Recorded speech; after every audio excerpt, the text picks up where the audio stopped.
Roll your sleeves down, now, the director snapped, his voice low but razor-sharp. Eleanor froze mid-wipe, the yellow gloves still dripping with disinfectant. She looked up at Mr. Kessler, eyes wide, panicked. But it was too late. The bruises, deep purple welts on both forearms, were already visible. Her sleeves had slipped up as she scrubbed under the window ledge. "Who did that to you?" he demanded, pointing at her arms. The entire staff room fell silent. A teacher near the coffee machine stopped mid-sip. The janitor paused with a mop in hand. And there she stood. Eleanor, the silent cleaner, the ghost of the school, finally noticed. It's nothing, sir. I just fell," she whispered, tugging her sleeves down. Mr. Kessler stepped closer, lowering his voice but not his intensity. "Those are not fall bruises. You're not leaving until we talk. In my office. Now." Eleanor had worked at Glenridge Elementary for 3 years. Most people barely noticed her. Just the woman who mopped floors, emptied bins, and smiled politely without making noise. Always early, always staying late. She moved through the halls like a shadow, but no one knew where she went after 5 p.m. No one knew she hid her bruises under long sleeves, even in July. No one knew her husband waited in the parking lot, counting the minutes and the dollars she brought home. Elena had once dreamed of being a teacher. She loved children, loved books, loved stories with happy endings. But dreams faded when fists replaced promises. She told no one, because silence was safer than shame. Until today. In the director's office, Mr. Kessler sat behind his desk, folding his hands, studying her like a case file he hadn't prepared for. "I can call someone, the police, a counselor. You don't have to go back to that." "I do," she said flatly.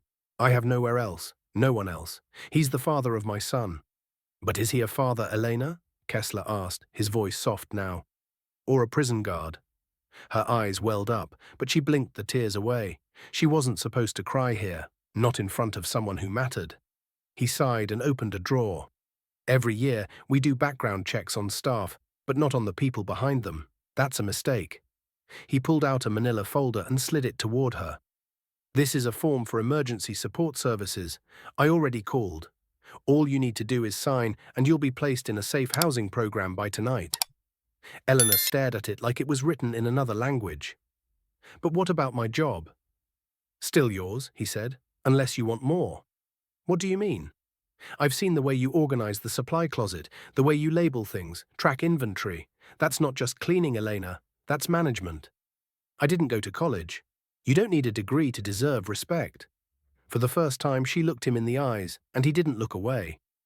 That afternoon, Elena didn't go home.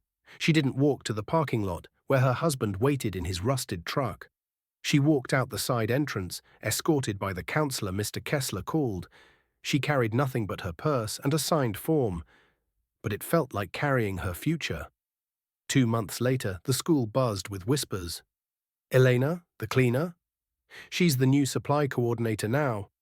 I heard Mr. Kessler helped get her son into daycare. She wore short sleeves now, no bruises, just confidence." Her voice, once barely audible, now gave instructions to delivery drivers and coached younger staff. And every Friday, before the bell rang, she'd sit in the reading corner with a group of first graders and read them stories. The same ones she used to shelve in the library when no one was watching. She still cleaned sometimes, but not because she had to, because she wanted to leave the space better than she found it. One afternoon, as the sun filtered through the windows, Mr. Kessler passed her in the hallway. "Everything all right, Elena?" She smiled, arms bare, a clipboard in hand. "Never better, sir." He nodded. "You didn't just clean this place. You changed it." And she had. Because sometimes the quietest people carry the heaviest pain. And sometimes all it takes is one person to see them, really see them, to spark a life they forgot they deserved. So you never know what silent battles someone is fighting. Respect isn't given through status or title, it's earned through compassion. And sometimes the janitor is the strongest person in the building. Before the story ends, let us know in the comments what part of the world you're watching this from. If this story moved you, hit that like button, subscribe to the channel, and share it with someone who needs to hear it.